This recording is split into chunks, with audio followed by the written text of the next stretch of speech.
Transformation est un mot fort, un concept puissant. Mais que veut-il dire en rapport avec une société? Est-ce que l'ADN spirituel d'une communauté peut être altéré? Si oui, quel genre produit-il? Dans ce programme, nous essaierons de répondre à ces questions importantes et à bien d'autres. Nous allons visiter plusieurs communautés dont les rues et les institutions ont été balayées par le Saint-Esprit. Nous allons examiner aussi bien les causes que les effets de ce grand phénomène impressionnant.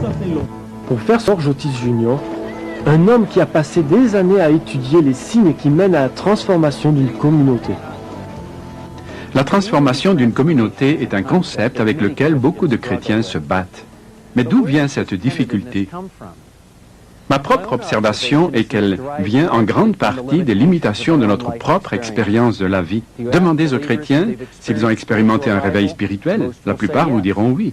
Demandez s'ils sont certains qu'une grande croissance de l'Église peut se produire. Ils vous citeront des exemples spécifiques.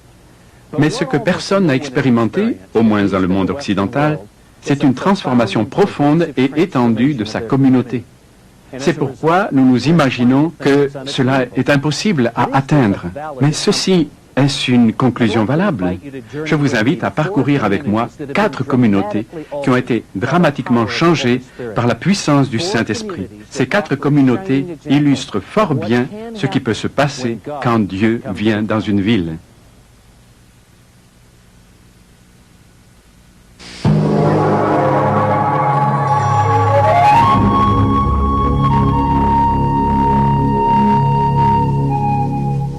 Elle était connue comme la capitale mondiale de la drogue. Il faut ajouter à cela la violence, la corruption et toutes sortes de péchés que l'on peut imaginer. La violence était à son paroxysme. L'Église ressentait la pression de ce qui se passait autour d'elle. Alors voilà l'Amazonie, qui est l'Amazonie de Colombie, du Brésil et du Pérou. On y trouve beaucoup de laboratoires de cocaïne. Marcy et Randy Macmillan sont des vétérans qui ont vécu à Cali pendant plus de 20 ans. Ils ont passé au moins 10 ans à l'ombre des seigneurs de la drogue dans cette ville. Ils ont vu les effets dévastateurs du contrôle impitoyable de la mafia. Et cela se passait juste de l'autre côté de leur maison. Lorsque l'argent illicite de la drogue a commencé à se déverser dans la ville de Cali dans les années 80, les seigneurs de la cocaïne ont déménagé dans le voisinage de Macmillan et ont acheté des blocs entiers de maisons luxueuses. Hé, Randy, cette maison-là à droite semble vraiment étonnante. Ce mur doit avoir une hauteur de 15 à 20 mètres. Et qui est-ce qui vivait là? Voici, c'est ici la famille Orjuela Rodriguez, les chefs de la mafia de Cali. Lorsqu'ils étaient les maîtres de cette ville par la production et l'exportation de la cocaïne, ils avaient un chiffre d'affaires de 500 millions par mois. Bénéfice pour un seul mois. Mais pour leur sécurité, il leur fallait obligatoirement des grands murs, tant ils vivaient dans la peur.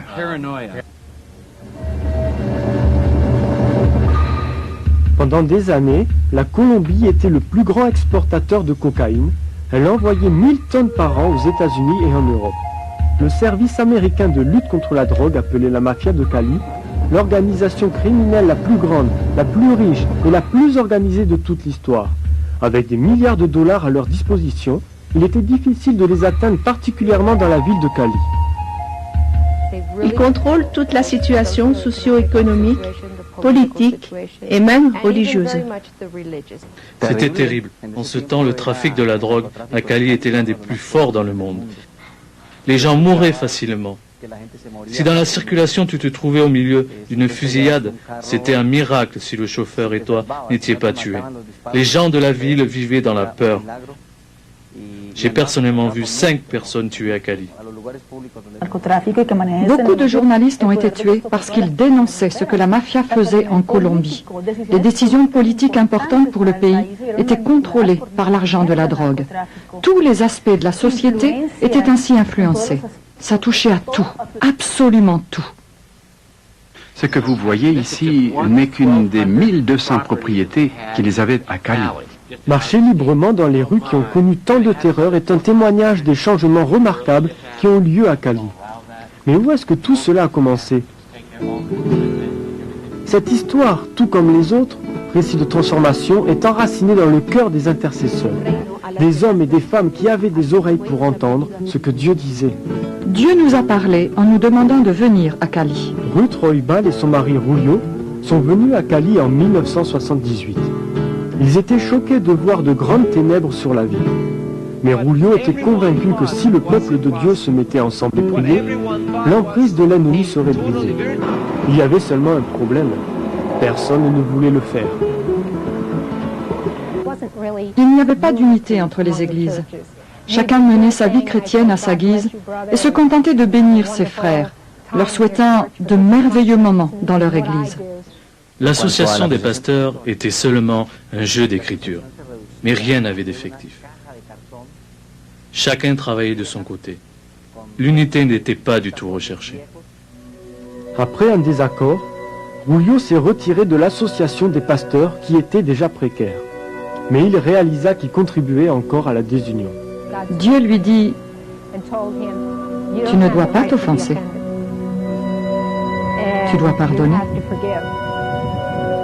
Il a reçu ce message et a pensé, si je veux refléter Jésus, rien ne doit m'offenser. Julio retourna voir les pasteurs et leur demanda pardon. Ils ne pouvaient pas continuer à marcher dans la désunion, surtout pas au moment où leur ville avait de grands défis à relever.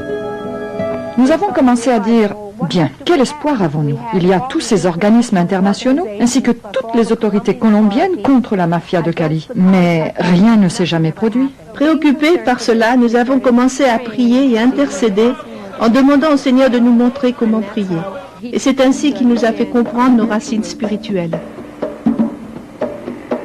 Pour saisir la vision de Dieu sur leur ville, les églises locales ont commencé à déterminer les forteresses spirituelles dans leur voisinage immédiat.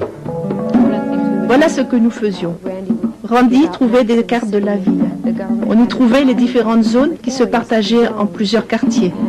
Alors, nous répartîmes les églises dans ces zones selon les quartiers où elles vivaient.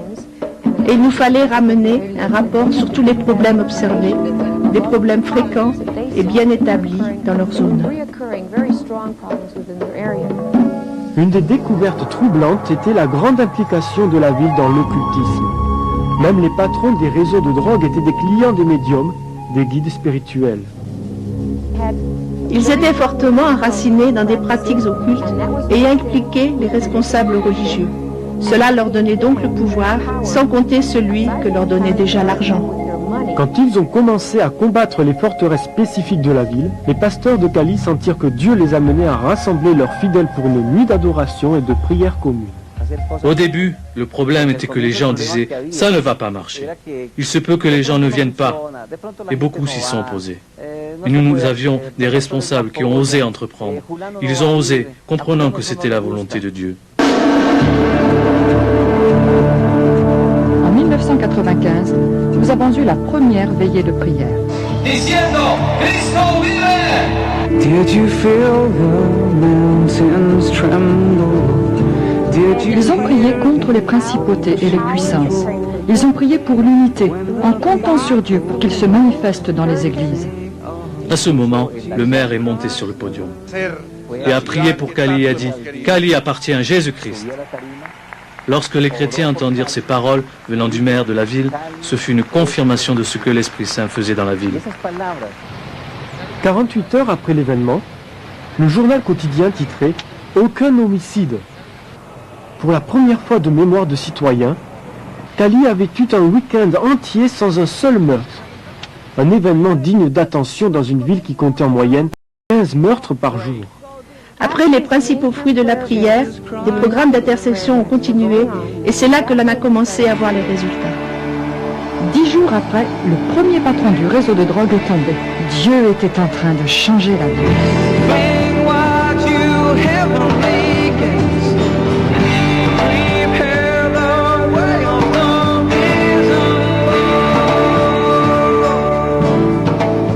Encouragés par l'élan spirituel produit par la première veillée de prière, les responsables d'église ont décidé de louer le plus grand stade de la ville, le stade Pascual Guerrero, qui compte 55 000 places.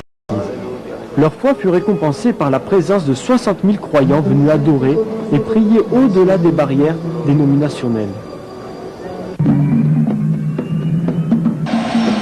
Pendant l'été 1995, le gouvernement colombien déclara une guerre générale contre les patrons des réseaux de la drogue. 6500 commandos d'élite furent disséminés dans Cali avec l'ordre d'arrêter les chefs de la mafia. Il y avait 7 chefs importants de réseaux de drogue. 6 sont tombés au cours des 9 mois durant lesquels nous avons vraiment commencé à prier ensemble. L'atmosphère spirituelle de toute la ville de Cali a changé. Tandis que Julio Roybal était encouragé par la main de Dieu, il y eut de l'opposition dans son propre voisinage. Un voisin en colère à cause d'un droit de propriété menaça de le tuer. Julio disait « Je vais jeûner et prier jusqu'à ce que je sache ce qui se passe. » Alors, il se mit à jeûner et le 3e jour, Dieu lui parla et lui dit « Il t'arrivera un grand dommage, mais cela déclenchera le réveil à Cali. » Je vais vous dire que ce que nous faisons ce soir est une chose très dangereuse. Se tenait une réunion avec l'association des pasteurs, le comité. J'attendais Julio avec les autres pasteurs à 2h cet après-midi. Il nous a demandé de le descendre. Le chauffeur disait non. Laisse-moi t'accompagner jusqu'à la porte. Laisse-moi attendre avec toi. Mon père a dit non. Laisse-moi, je peux marcher. Il est sorti. Il a commencé à marcher vers l'église. 2 tireurs l'attendaient dans une cachette.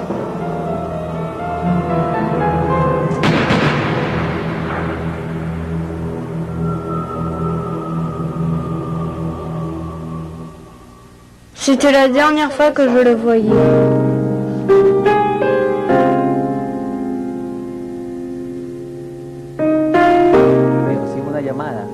J'ai reçu un appel. On vient juste de tuer Julio. J'ai dit oh non, comment peuvent-ils tuer un pasteur? Alors je suis allé sur les lieux pensant qu'il avait juste été blessé. Mais quand je suis arrivé, il était couché de côté comme un bébé. Julio le bruyant, l'homme actif qui ne s'asseyait jamais calmement. Là, il était couché comme un bébé. Quand ils m'ont annoncé cela, ce fut un choc. Je ne pouvais pas croire que cela se soit vraiment produit. Et quand je suis arrivée, son corps était toujours couché dans la rue. Il y avait une flaque de sang à côté de sa tête, touchée par la balle. Le verset qui me fut donné par l'Esprit de Dieu était « Elle est précieuse aux yeux de Dieu, la mort de ses saints. » Quand je me suis avancée, que je me suis assise près de son corps, j'ai su que je me tenais sur une terre sainte. Et j'ai seulement dit « Seigneur, je sais que tu connais tout ce qui se passe dans mon cœur. Mais je dois dire avec mon âme, ceci est bien. C'est ce que tu voulais et c'est bon. » Encore sous le choc, et luttant pour comprendre le but de Dieu dans cette tragédie, des centaines de chrétiens sont venus à l'inhumation de Julio, y compris beaucoup de pasteurs qui ne s'adressaient pas la parole. Tous les pasteurs se sont approchés. Nous nous sommes embrassés. Et nous avons fait une alliance d'unité, en nous disant que nous ne laisserions plus rien nous séparer. Aujourd'hui, cette alliance d'unité s'étend à environ 200 pasteurs et sert de soutien aux veillées de prière de la ville. Cela a conduit à une transformation radicale de cette ville. La corruption a été très réduite. Les mafias de la drogue ont été brisées dans cette ville. Environ 60 000 personnes sont venues ici pour la nuit entière. Ils ont à cœur de prier pour que Dieu continue le travail merveilleux qu'il a commencé d'accomplir dans cette ville pendant ces 36 mois derniers. Pendant que des milliers d'adorateurs prenaient d'assaut le stade, les forces de sécurité étaient obligées d'en renvoyer 15 000 autres par manque de place. Cependant, ces retardataires commencèrent subitement une marche de prière autour du stade qui dura des heures. Ce que vous voyez ici aujourd'hui dans ce stade est un miracle. Vous savez qu'il y a quelques années, il aurait été impossible pour les évangéliques de se réunir ainsi. Mais Dieu est en train de bâtir son Église et nous allons satisfaire ce besoin au nom de Jésus. C'est ce qui se passe aujourd'hui en Colombie. Il faut que les pasteurs et les intercesseurs aux États-Unis, en Europe et partout dans le monde soient témoins de cet événement. C'est ce que Dieu est en train de faire de nos jours. And we can see that God's moving, a mighty will rule the nation, and young and old will sons of Jesus. Bring what you heavenly gates, prepare the way of the risen Lord. Pendant que le royaume de Dieu est venu sur Cali, beaucoup de personnalités sont parvenues à une relation personnelle avec Christ. Rafael Arojo Gámez est le principal chroniqueur sportif de Colombie. Depuis de nombreuses années, il couvre les championnats de football à partir du stade. Je suis ici aujourd'hui parce qu'il y a 6 mois, j'ai connu Jésus et je l'ai reçu comme mon sauveur. Depuis ce temps, je l'adore et je le loue. Quelle comparaison pouvez-vous faire entre l'enthousiasme que l'on trouve pendant les veillées de prière et celui des matchs de foot? Il n'y a aucune comparaison. Pendant les matchs de football, il est normal d'entendre quantité de sifflements et de cris. Ici, on se réjouit du fond du cœur. Avez-vous été un homme heureux ces 6 derniers mois? Quelle différence! J'ai été changé. Je suis très joyeux. Muy gozoso. Very different. I haven't changed. I am very joyful. Joyful. It's a different life. Mario Inet est un avocat et un orateur dont les programmes radiophoniques sont diffusés dans toute l'Amérique latine. Après avoir cherché la paix dans différentes organisations du Nouvel Âge, il est finalement venu à Christ. À partir de ce moment, j'ai commencé à trouver une vraie paix intérieure. Je crois que même si je suis un bébé spirituel, la réponse est là dans la Bible. Je sens que j'ai perdu 41 ans de ma vie, mais je sais maintenant que Dieu a un plan pour moi.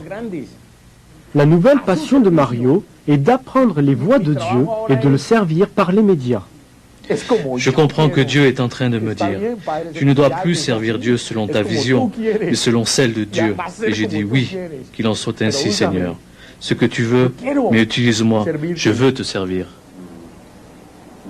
Ceux qui ne sont pas sauvés parviennent à la conclusion. Qu'avons-nous ici? Où allons-nous? Quel espoir y a-t-il encore? La corruption règne, la fraude, et tout se termine obligatoirement par une impasse. Et maintenant, ces mêmes personnes disent, il doit y avoir une réponse, il doit y avoir une réponse. Et si l'Église répond, il y a une solution, alors se produit une explosion. Même les autorités de la ville reconnaissent les effets positifs de l'Évangile.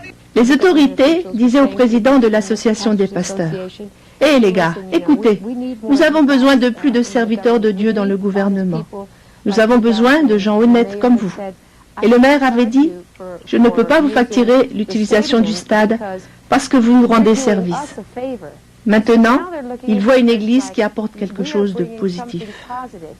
Quand les églises locales ont voulu offrir un changement spirituel à la fête traditionnelle de Cali, un festival de 10 jours accompagné de boissons et de débauches, les autorités ont accepté.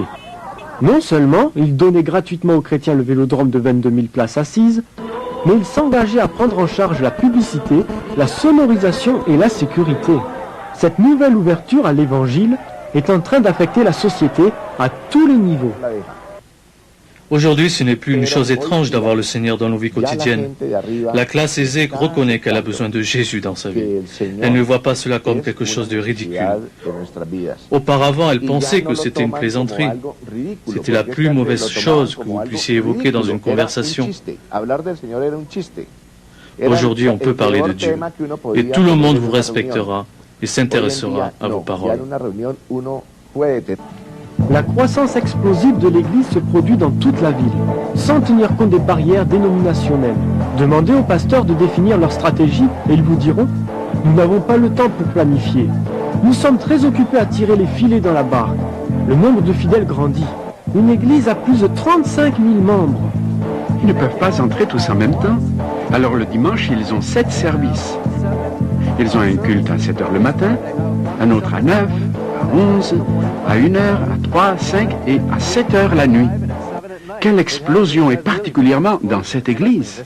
Est-ce que les choses se passent ainsi dans d'autres églises de la ville? Oui, ça se passe aussi dans d'autres églises. Presque chaque église grandit dans la ville de Cali. Il y a partout une faim de Dieu. Vous pouvez le voir dans les bus, dans les rues. Vous pouvez parler à n'importe qui et n'importe où. Les responsables d'église croient que cette faim spirituelle est le résultat direct de leur unité, de leur ardente prière. Ce processus continue avec la repentance et la réconciliation qui balaient toutes les barrières de l'évangélisation. Je crois que l'Église est maintenant très unie et que ce ne sont pas simplement ces problèmes qui ont rapproché les gens de Dieu, mais c'est Dieu lui-même qui a agi dans la ville. Il est intéressant de voir le Seigneur choisir la ville de Cali, une ville qui était contrôlée par de l'argent sale, par des chefs de la mafia et par la corruption. Le choix de cette ville n'était pas certain, mais Dieu l'a choisie spécialement. Et je crois que Dieu a fait cela à bon escient, pour montrer au monde entier et aux autorités des villes de ce monde que Dieu peut transformer une communauté si celle-ci se repent. Le réveil que Julio Roybal a prophétisé avant sa mort a commencé. Sa famille, en célébrant l'unité retrouvée de l'Église et les foules qui viennent à Christ, est réconfortée et honorée pour y avoir contribué. Nous nous sommes rendus compte que Dieu nous avait confié à nous la plus grande chose que personne ne pourrait jamais faire, et cela ressemble au martyre pour Christ. Nous avons réalisé aussi la responsabilité que nous avons d'exalter son nom, car nous savions que Dieu était en train de faire quelque chose de plus grand encore. Avec sa mort, c'est comme si cela nous a encouragés à vouloir faire la même chose, à abandonner nos vies pour le Seigneur et non pas simplement mourir pour lui, mais vivre pour lui. Cela peut être plus difficile que de mourir pour lui. Est-ce que vous sentez que quelque chose de la vision de votre Père est en train de vivre et de passer en vous? Oui, elle est en nous, c'est une grande partie en nous. Julio avait l'habitude de dire « Je suis immortel jusqu'à ce que j'ai accompli tout ce que Dieu a prévu pour moi. » Et s'il était possible de lui demander « Était-ce utile que tu meurs ?» il vous répondrait oui, parce que c'était là l'aspiration profonde de son cœur. What everyone thought was impossible, what everyone thought was totally, virtually, humanly impossible, I bear witness before God and you this evening that nothing is impossible for God. Nothing is impossible for God. Je pense que Dieu est en train de faire quelque chose de nouveau, non seulement dans la ville de Cali, non seulement dans la nation de la Colombie, mais à travers le monde entier aujourd'hui. Si c'est ce que l'Église veut voir se réaliser dans l'avenir, je veux aussi en être partie prenante.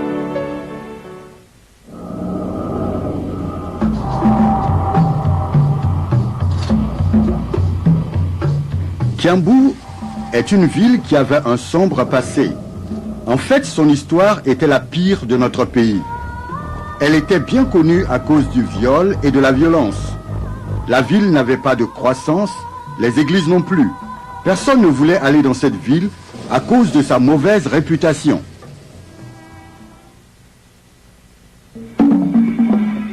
À la fin des années 80, cette banlieue de Nairobi est devenue un des lieux les plus dangereux du Kenya.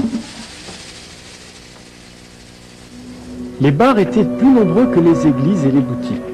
En raison de l'alcoolisme, le taux de crime à Kiambu était le plus élevé de toute la nation.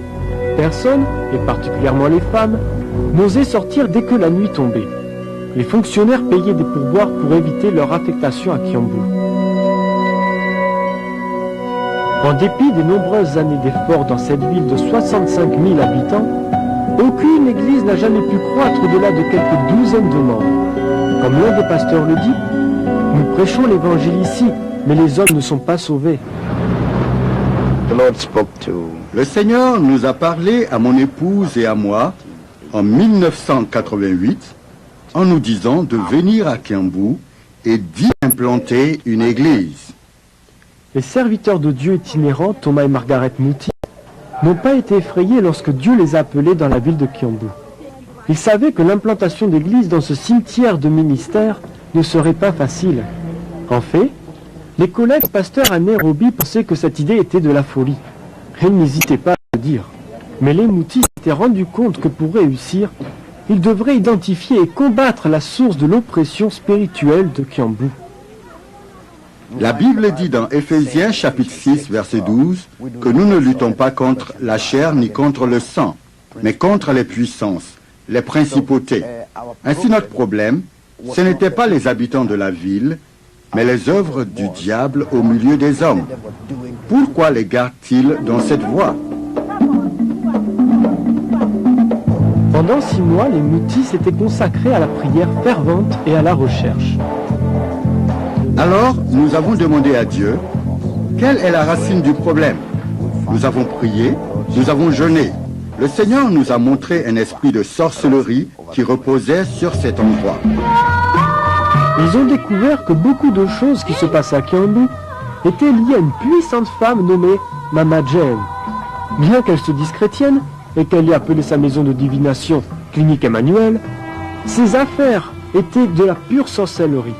La clientèle de Mama Jane comprenait les grands hommes d'affaires et les leaders politiques de la ville en quête de pratiques de divination. Se rendant compte que Kiambu était entre les mains des forces puissantes et mauvaises, les Moutis ont commencé à chercher Dieu. Après 6 mois, nous avons eu l'assurance dans notre esprit que la puissance spirituelle qui régnait sur la ville avait été vaincue.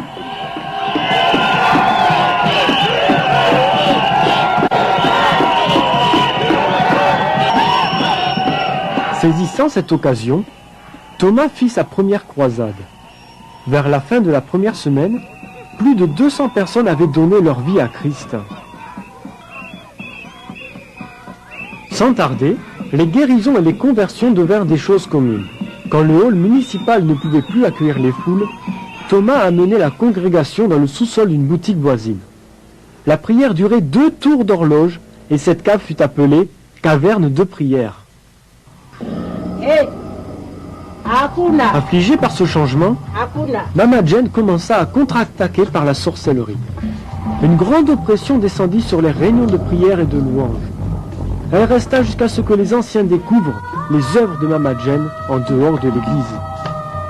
Ayant réalisé qu'ils avaient affaire à des forces démoniaques, les croyants prirent autorité sur la situation. Un matin, nous avons simplement levé les mains et nous avons prié pour 2 choses. Que Mama Jane soit sauvée ou qu'elle quitte la ville. En quelques jours, Mama Jane fut dépossédée de sa puissance.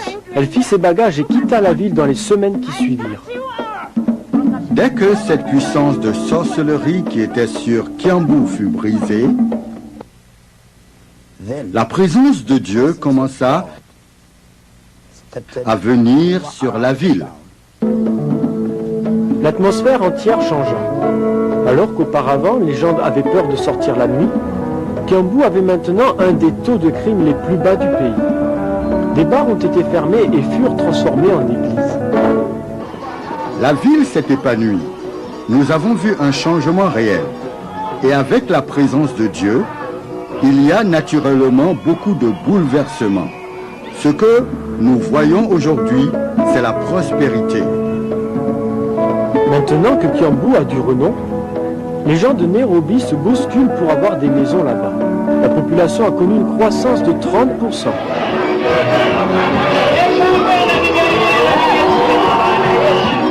Les conversions aussi ont progressé.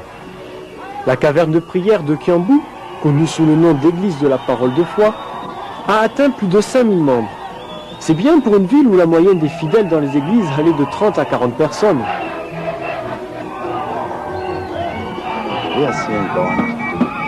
Nous voyons Dieu faire de grandes choses dans cette ville.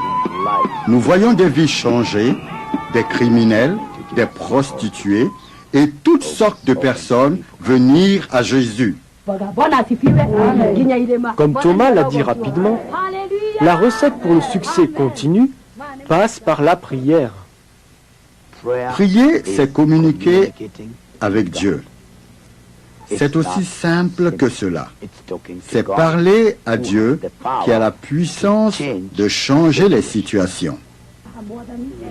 Maintenant, il y a beaucoup de prières dans cet endroit qui nous aident non seulement à maintenir ce que nous avons gagné, mais encore à gagner du terrain.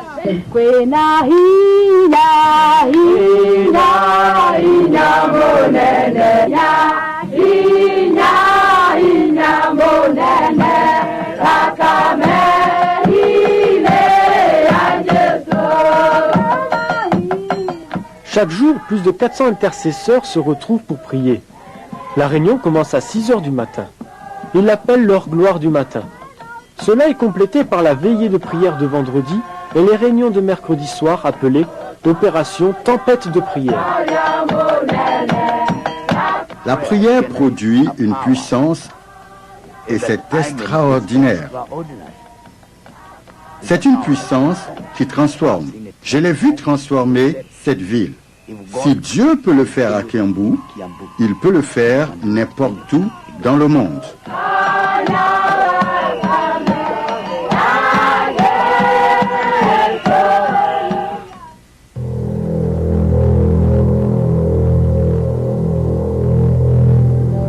Cette ville connaissait de sérieux problèmes. Elle se distinguait par le culte à Satan, la sorcellerie. Nous avions la secte de Moon dans la vallée, le Maharishi, Mahesh Yogi, la méditation transcendantale avec leurs bâtiments et l'église de la scientologie. Nous avons découvert que nous étions la capitale de la fabrication de la méthamphétamine de la côte occidentale. Un esprit de concurrence régnait. Agissait non pas seulement dans les églises, mais touchait même ceux qui étaient à la tête, notamment les pasteurs. Pendant des années, cette communauté dormante près des montagnes de San Jacinto était connue comme étant le cimetière des pasteurs. Les gens étaient venus dans cette vallée pour vivre une vie de facilité et ils ne voulaient pas être dérangés. Mais derrière ce style de vie, il y avait un côté sombre. Les problèmes de la communauté avaient un fond spirituel. Il y avait beaucoup d'activités occultes et sectaires dans la vallée. Les sectes n'étaient pas le seul problème. Les gangs de jeunes du quartier avaient infesté la banlieue de Hemet de San Jacinto pendant des décennies. L'église des Assemblées de Dieu de San Jacinto, où Gordon Houston est le pasteur, se situe sur la rue même où se trouve le gang le plus populaire de la ville. Certains enfants ont leur père et grand-père faisant partie de ce gang. Ainsi cela s'est perpétué naturellement dans toutes les générations. Le danger était si grand dans cette rue que la police refusait de s'y rendre sans soutien. Nous avons reçu un appel téléphonique au milieu de la nuit. C'était environ 2 ou 3 heures du matin. Gordon a été témoin de la nature destructrice du gang quand son église fut attaquée cette nuit-là. À l'intérieur, il y avait au centre une flaque de sang, une vraie mare. La police nous a dit que quelqu'un avait cassé une fenêtre. C'était un des membres de famille qui se trouvait de l'autre côté de la rue, un des chefs du gang de San Jacinto. La vallée de Hemet était également un grand centre de drogue. On y trouvait au moins 9 laboratoires de méthamphétamine bénéficiant du climat sec, d'un site éloigné et de l'application amicale de la loi. Certains membres de la police ont même transporté pour moi, dans leur voiture, de la méthamphétamine.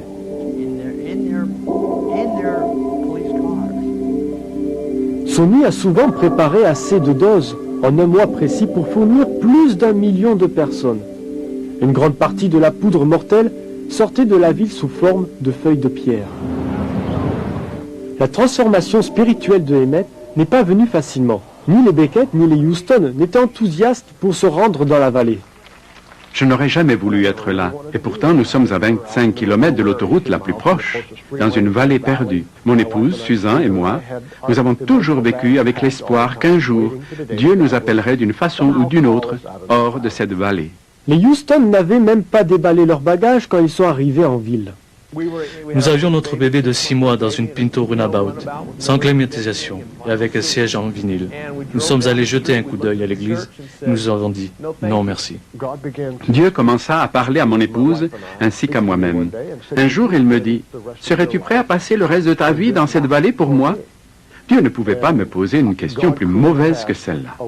Allais-je passer le reste de ma vie dans une vallée que je n'aimais pas? Je ne m'y intéressais pas et je ne voulais pas m'y engager.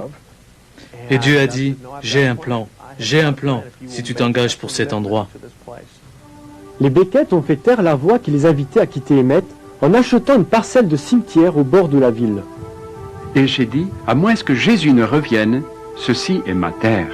Je commence, voilà mon engagement. Rempli d'une nouvelle passion pour sa communauté, Beckett se joint à plusieurs hommes pour une nuit de prière et de jeûne dans une proche cabane montagneuse. Cela fut une expérience puissante.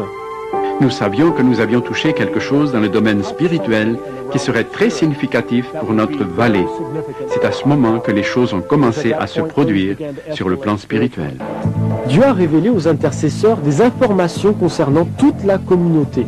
Ce groupe d'intercesseurs a pu éclairer sur les stratégies à adopter pour gagner la ville en précisant les points forts de l'ennemi. Si vous ne savez pas où se trouve le problème, vous ne pouvez pas l'évaluer. Les recherches spirituelles sur la ville nous donnent la connaissance des forteresses de ma ville. Alors Dieu peut me dire dans mon cœur, rassemble les intercesseurs et allez-y maintenant. Sans tarder, un groupe d'intercesseurs bien informés enregistrait déjà de grands résultats. Les sectes qui étaient auparavant une sérieuse menace ont vu le nombre de leurs membres tomber à moins de 3/10 de la population. L'église de Scientologie est encore là, mais beaucoup d'autres groupes sont partis depuis longtemps. La méditation transcendantale fut littéralement détruite. Peu de temps après que les croyants ont prié pour sa disparition, un feu de brousse a commencé dans les montagnes du côté ouest de la vallée. Il brûla seulement les maisons de la méditation transcendantale, sans toucher aucun des bâtiments qui les environnaient. La destruction des gangs constitue un autre succès. Quand j'ai commencé ici avec les gens qui travaillent pendant les nuits, nous pouvions aller dans la rue principale où sont situés les bars et aller d'une rixe à une autre. On y amenait les gens en prison toute la nuit. Et maintenant, ces choses ne se produisent plus nulle part comme dans le passé. Il n'y a pas bien longtemps, un chef du gang de la première rue a marché dans l'allée centrale de l'église de Gordon Houston pendant le culte du matin. Je me tenais sur la chaire et je prêchais. Et voilà un membre du gang qui avance vers moi, le corps tatoué. Il marcha avec force jusqu'à l'estrade, et je ne savais pas ce qui se passait. Alors j'ai continué à prêcher, jusqu'à qu'il soit très proche. Il s'arrêta, me regarda et dit, « Je veux être sauvé maintenant. » En peu de temps, tous les habitants de la maison du gang de First Street furent convertis. L'un de leurs premiers actes fut d'enlever les ruines des murs de l'église que le gang avait cambriolées. Nous avons prié que Dieu donne l'occasion de voir leur famille venir au Seigneur, leurs enfants sortir de la drogue et être sauvés. Et vous savez, Dieu l'a fait. La famille entière, tous les enfants, tout le monde est venu au Seigneur. Ils ont quitté la drogue et le gang. C'est vraiment en train de changer. C'est vraiment merveilleux de voir le changement. Selon Sony, le commerce des drogues de Hemet a baissé de 75%. Cette victoire serait l'œuvre des intercesseurs. Ils s'en sont pris à une société de drogue multimillionnaire et l'ont fait fuir comme un chien rempli de peur. Sony lui-même a été touché par le Saint-Esprit alors qu'il était en route pour commettre un meurtre. En allant à la rencontre de sa victime, il sentit quelque chose prendre le contrôle de la direction et il se retrouva dans le parking de l'église de Bob Beckett. Alors je suis sorti de la voiture. J'avais même un pistolet avec un silencieux à côté de moi, sur le siège, sous une couverture. Et je pensais, oh mon Dieu, qu'est-ce que je suis en train de faire? Je finis par aller dans cette réunion de prière et la salle était inondée de lumière.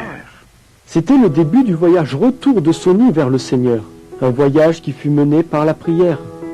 Si Dieu a fait cela pour moi, il peut le faire aussi pour chacun de vous. Parce que j'étais là-bas, dans ces ténèbres. Mais cette ville avait beaucoup de gens qui priaient.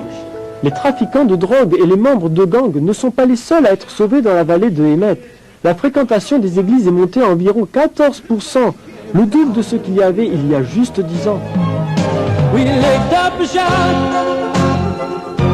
a victory shout.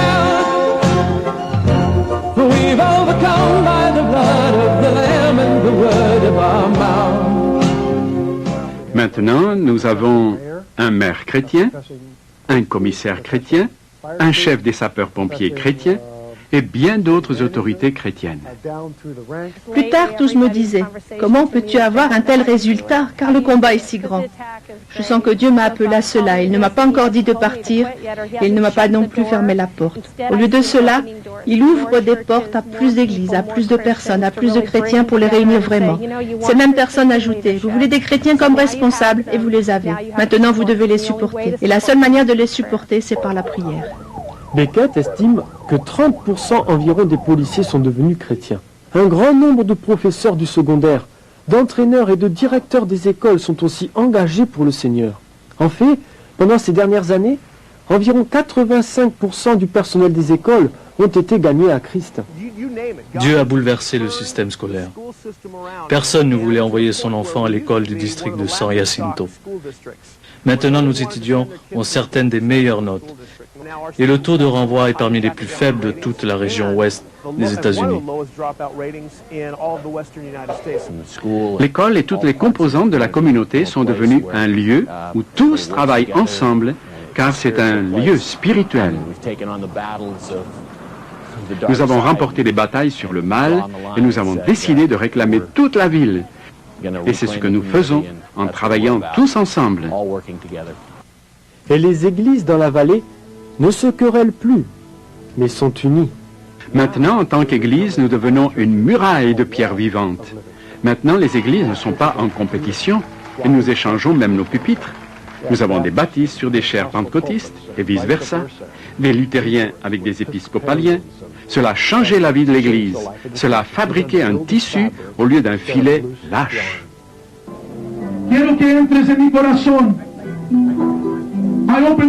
Récemment, plusieurs douzaines d'églises de la région de Hemet ont sponsorisé un convoi d'espoir où des milliers de citoyens ont reçu gratuitement de la nourriture, de l'habillement et des examens médicaux. Ils ont également reçu une bonne dose de l'amour de Dieu. C'est probablement, sans aucun doute, une des plus grandes choses qui a marqué notre vallée au cours des années récentes. Voilà ce qu'est l'Église. Il ne s'agit pas de s'asseoir entre les quatre murs de notre bâtiment. Il s'agit de sortir et d'aller toucher la vie des gens là où ils sont. Attirés à cet amour actif, plus de 300 personnes ont donné leur vie au Christ. Cela a été tellement phénoménal. J'ai été débordé par le nombre de personnes qui sont venues, qui ont répondu. C'est quelque chose qui ne pouvait pas se faire par une seule église. Il nous fallait être tous ensemble pour pouvoir faire cela. Je ne serai pas simplement tenu responsable par Dieu de la manière dont j'ai traité mon église. Je vais être jugé aussi pour la manière dont j'ai servi ma vie. Maintenant, l'atmosphère de notre ville a complètement changé. Nous reconnaissons qu'il faut construire les gens et non construire l'église. Il ne s'agit pas de la croissance d'une église, mais plutôt de la croissance du royaume. And here we see that God you're moving. The time of Jubilee is coming. When young and old return to Jesus. Hemet n'est pas une ville parfaite, et probablement ne le sera jamais. Mais Hemet est tout à fait en cours de transformation. Elle est en train de se produire. Cette communauté n'est pas la même que dans le passé.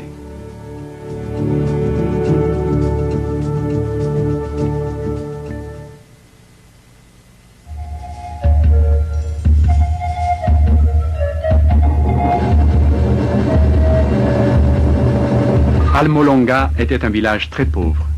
Cette communauté vivait dans la pauvreté et dans la dépendance de l'alcool. La violence, l'ignorance, la sorcellerie, l'occultisme, l'idolâtrie aussi. Dans quelques kilomètres, nous entrerons dans la ville d'Almolonga. On compte environ 200 000 habitants dans cette ville. La plupart ont décidé d'une manière consciente de stopper l'adoration des esprits des ancêtres. C'est pourquoi Almolonga est aujourd'hui l'une des villes les plus propres, les plus prospères dans tout le Guatemala. C'est aussi une ville remplie d'églises.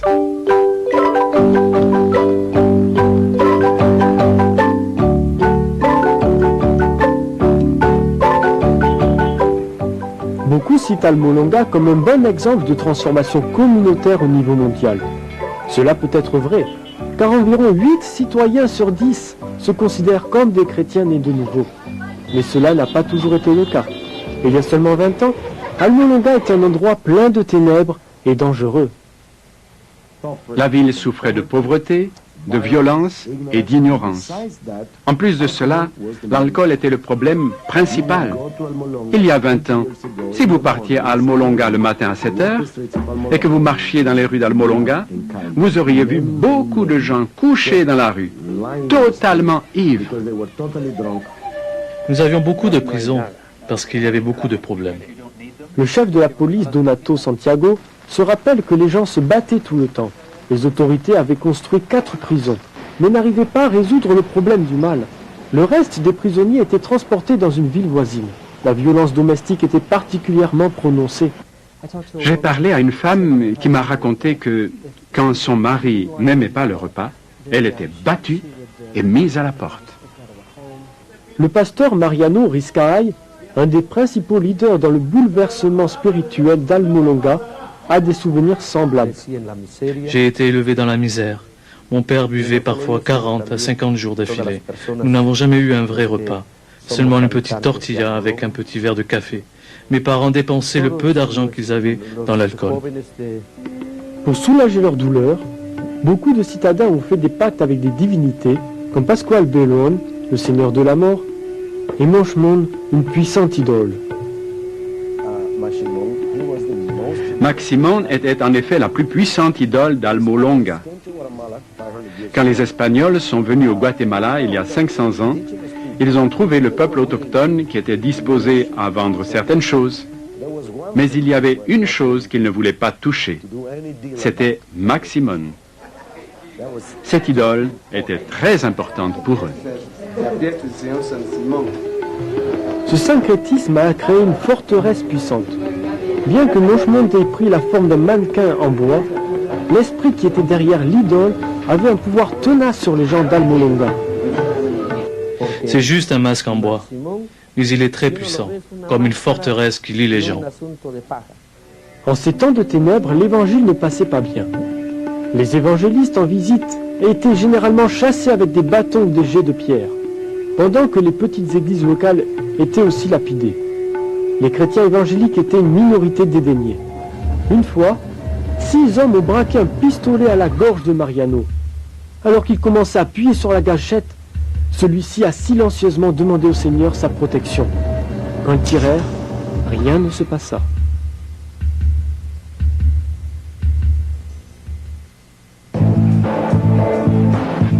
Délivré de la mort, le pasteur Iscaï appela son petit groupe à la prière. Il était temps de briser l'emprise de la violence, de la superstition et de la pauvreté. Lorsque les médiateurs ont élevé leur requête vers le ciel, ils furent remplis d'une foi surnaturelle. Nous avons dit au Seigneur que ce n'est pas possible que nous soyons si insignifiants, alors que la parole dit que nous sommes la tête et non la queue. Nous avons continué à jeûner 3 ou 4 jours par semaine. Et chaque samedi, nous avions une veillée de prière. Et je pense que c'est ce qui a ouvert la porte. Des gens ont commencé à être délivrés, des hommes ont commencé à être sauvés et à aller à l'église. C'était une fantastique bénédiction. Je l'appelle réveil. Les églises ont commencé à croître suite à beaucoup de signes de prodiges et aussi suite à beaucoup de délivrances de possessions démoniaques. Is it true today that when people pray, cloudless skies will break, kings and queens will shake? Yes, it's true, and I believe it. Une femme nommée Teresa a connu une guérison merveilleuse. Une procédure médicale avait entraîné une gangrène. Ses organes internes se décomposaient littéralement. J'avais beaucoup de douleurs. Je souffrais tellement que je ne pouvais pas marcher. Mon corps entier était paralysé et je ne pouvais pas même manger ni parler. Elle était très malade et son état empirait chaque jour. Nous ne pouvions rien faire. Aussi, nous avons décidé de préparer son enterrement parce qu'il n'y avait aucun espoir. La maison a été remplie des membres de la famille et les voisins s'étaient rassemblés à l'extérieur. Tous pensaient qu'elle était en train de mourir. L'odeur de la mort imprégnait tout. Ils m'ont fait appeler pour arranger l'enterrement. Et en chemin, le Seigneur m'a dit de prier pour elle.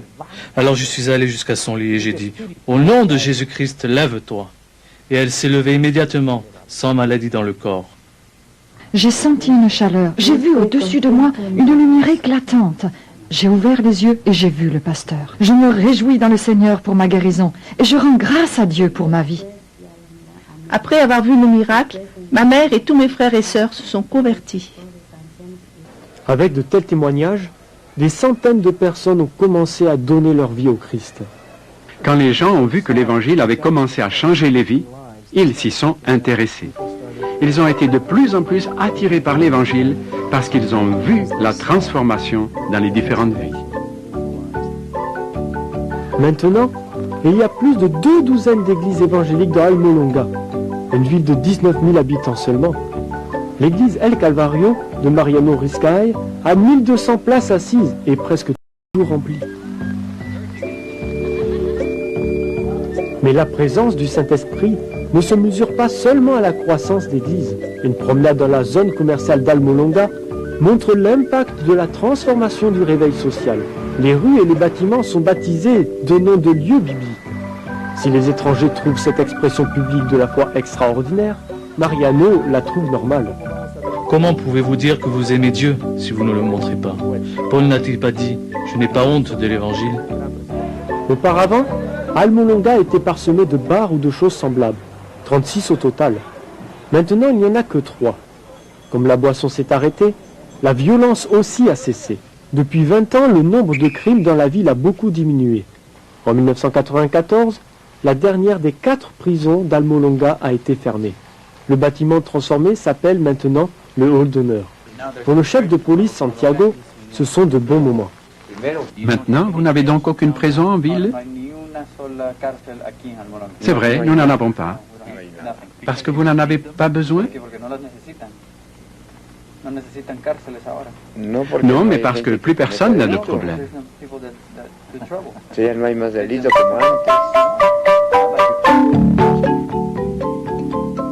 Même le centre agricole de la ville est revenu à la vie. Pendant des années, les champs qui sont autour d'Almolonga ont souffert d'une combinaison de l'aridité du sol avec de mauvaises habitudes agricoles. Mais quand les gens se sont tournés vers Dieu, ils ont vu une transformation remarquable de leurs terres. Almolonga est devenue une vallée fertile. La terre est si fertile qu'elle produit les meilleurs légumes. Les habitants ont jusqu'à 3 récoltes par an. Ils vendent leurs légumes au Guatemala, au sud du Mexique et aussi au Salvador. Avant le réveil spirituel, les producteurs exportaient 4 chargements de camions par mois.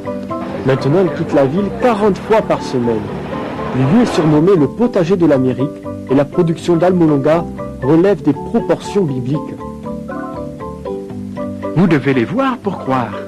Les betteraves pèsent 2 kilos. Une carotte est de cette taille. C'est simplement incroyable. Elles sont plus grosses que mon bras.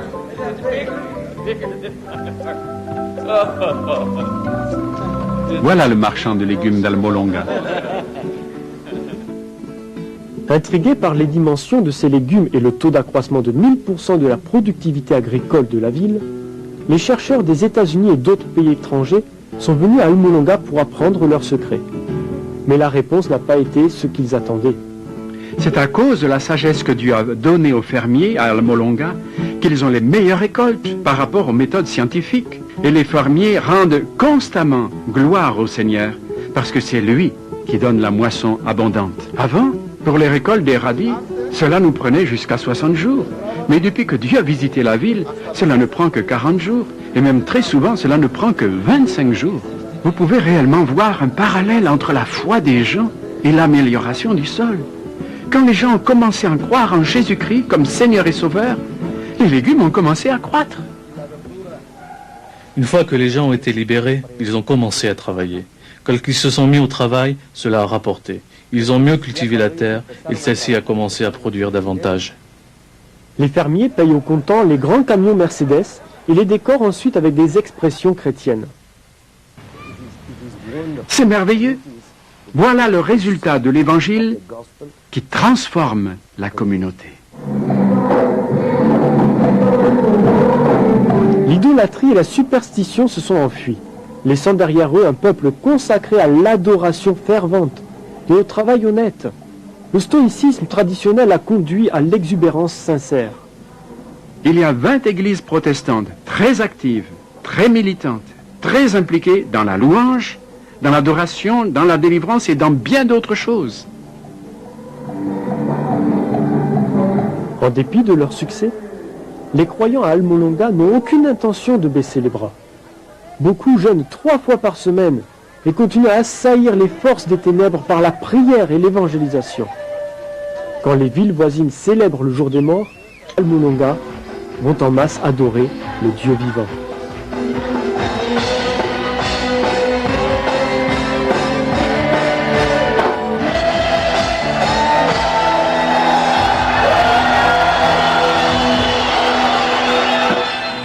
Le maire chrétien de la ville accueille une foule de près de 15 000 personnes sur la place du marché. Ils se sont rassemblés pour prier pour une expansion continue de l'Évangile dans leur vallée et partout dans le monde. Le prix que nous avons payé pour cela, c'est la sainteté et la consécration. La prière et le jeûne nous donnent des victoires sur les principautés. Ce n'était pas une préparation théologique. Nous nous sommes simplement jetés au Seigneur. Je pense que dans beaucoup de cas, quand nous parlons de la transformation de la communauté, nous sommes en lutte avec l'incrédulité. Est-ce que notre Dieu et l'Évangile sont suffisamment puissants pour vraiment avoir de l'impact sur notre communauté? Al-Molonga nous enseigne que oui. Vous aviez une communauté adonnée à l'idolâtrie, à la sorcellerie, à l'alcool, des familles déchirées, et maintenant, voici une communauté transformée. C'est une bonne illustration qui nous montre que ce que Dieu peut faire là-bas, il peut le faire aussi dans ma communauté. Dieu nous a élevés et nous devons tirer profit de cette occasion. Nous sommes une génération que Dieu va utiliser dans la transformation, non seulement dans notre communauté, mais du monde entier. C'est un beau spectacle qu'il faut aller voir, celui de l'effet de l'Évangile, parce que vous pouvez réellement le voir. Et c'est ce que nous voulons pour nos communautés, pour nos villes et pour nos nations. Pendant 1 heure, nous avons suivi la voie qui mène à la transformation de la communauté dans certains quartiers de 3 continents. En cours de route, nos yeux se sont régalés de voir l'œuvre de Dieu dans les différentes vies et dans des structures sociales entières. Aucune de ces histoires n'est aberrante. Elles sont en fait le reflet de l'intention divine. Elles montrent comment cela devrait être.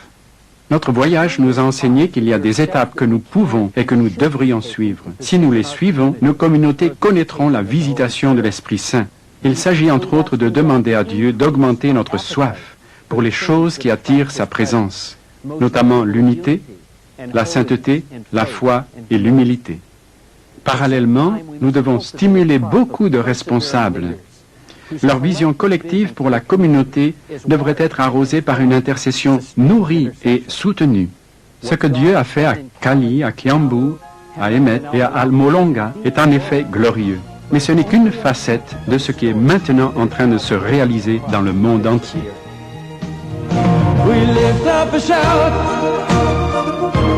a victory shout. For we've overcome by the blood of the Lamb and the word of our mouth. We've declared war in the name of the Lord.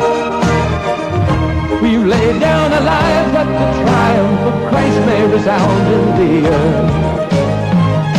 We lift up a shout,